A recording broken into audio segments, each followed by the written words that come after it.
Good morning, everyone. Previously, we have discussed our chapter number 5 up to different food requirements of human beings.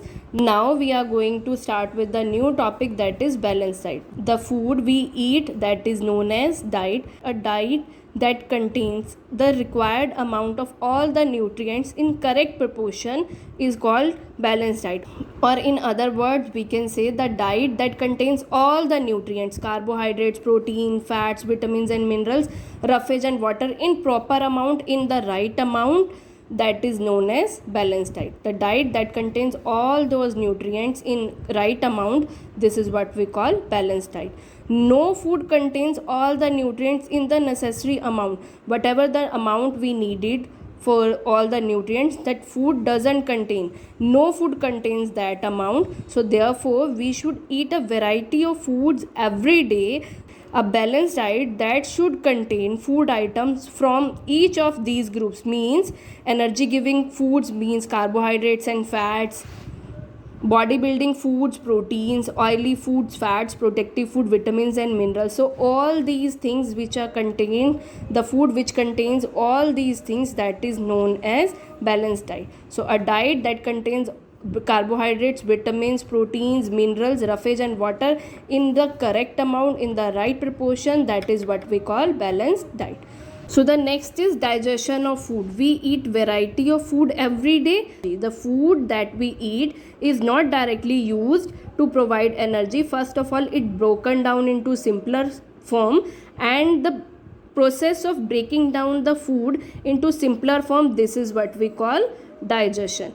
And many organs work together to digest and absorb the food and form the digestive system. And the digestive food is absorbed by the blood and is taken to the all parts of the body. Okay, now this is our digestive system. They are having number of parts. First one is mouth, second one is food pipe, third one is stomach, then small intestine, and then after small intestine there is large intestine, and the last one is anus. Okay, so let's talk about them one by one.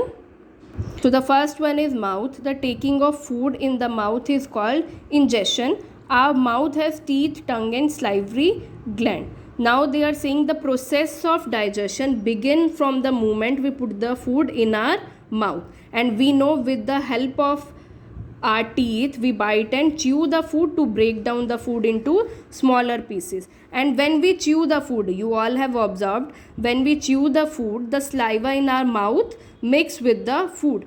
Saliva is, what is saliva? Saliva is a digestive liquid.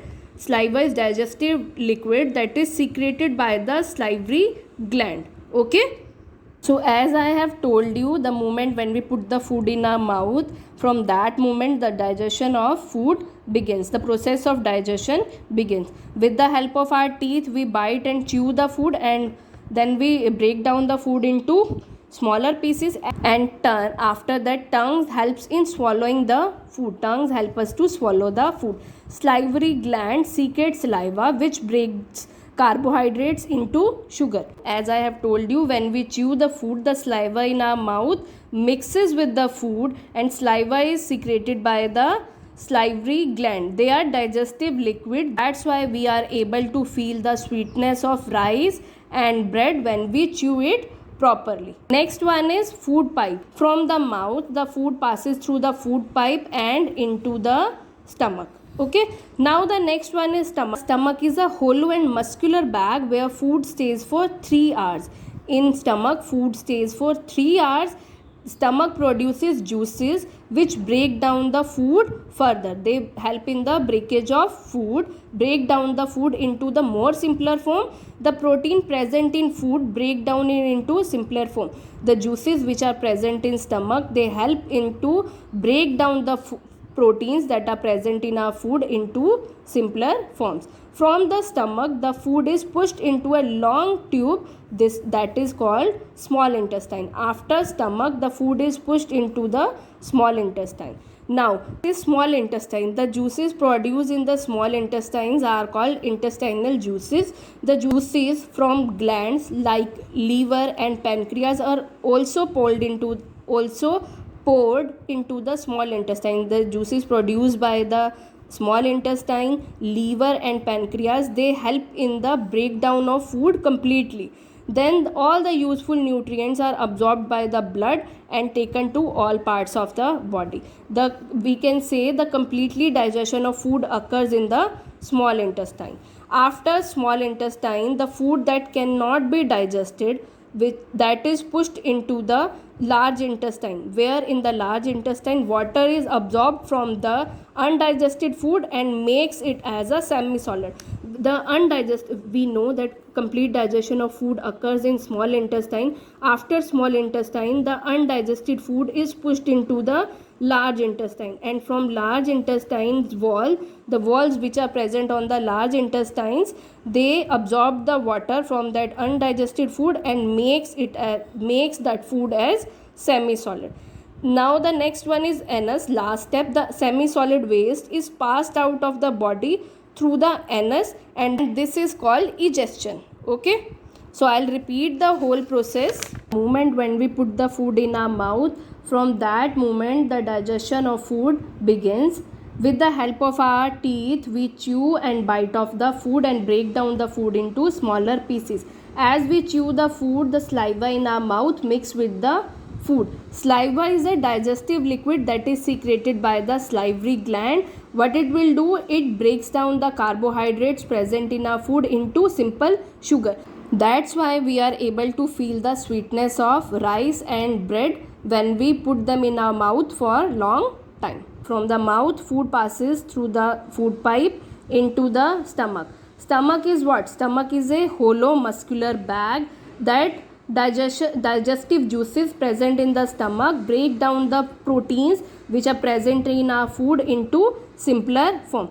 After stomach, the food passes into the long coiled called small intestine. This is our long coiled structure. This is what we call small intestine. Inside the walls of small intestine, the inside walls of small intestine produces juices that mix with the food, and the liver and pancreas, they also pour the juices in the small intestine, and these juices poured by liver, pancreas and the juices present in small intestine, they help in the completely digestion of food. The digested food is almost like a liquid. The blood vessels that are present in the walls of small intestines, they absorb the digested food and carry it to different parts of the body. The undigested food that is pushed into the large intestine, the blood vessels that are present in the large intestines, they absorb the water.